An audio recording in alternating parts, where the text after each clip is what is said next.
When vegans can't blame you for the slaughter of animals in the future, then they blame you for the slaughter of animals which happened in the past, just because you bought an animal product.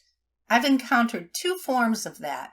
The first one is to say that when you buy animal products, you're paying for the expenses of an animal slaughter, and that's like slaughtering the animal yourself.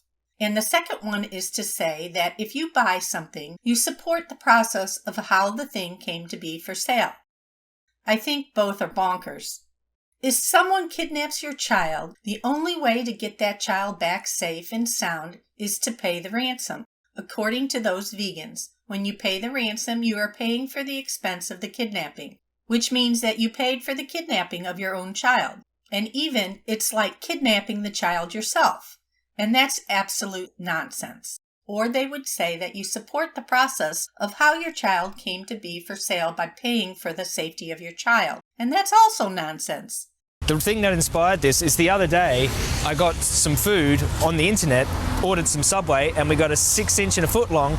Turns out that I misread the menu and I accidentally ordered real meat, and I was very disappointed in myself when it came. Then Joey made a mistake and bought meat. He didn't do it on purpose, but that doesn't matter. He paid for the expenses and process of slaughter, so that's like he did it himself. Or he is supporting and endorsing the process. The reasoning doesn't care about accidents. Then we have impractical consequence. Imagine that a bunch of stuff was made through slavery, then slavery was abolished, and we are left with tons and tons of stuff. If you buy it, you are then supporting slavery, or it's like you enslaved someone yourself.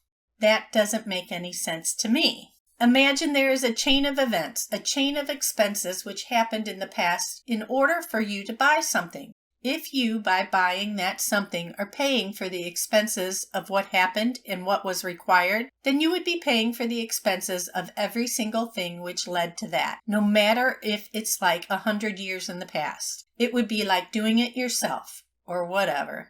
Then we have crop deaths issue. Some animals died for a product to be produced. So by buying that product, vegans would be paying for expenses which led to those deaths, and it would be like they are doing it themselves or supporting the process. I think this reasoning is just a desperate attempt to condemn purchase of animal products, which just comes back to bite vegans in the ass.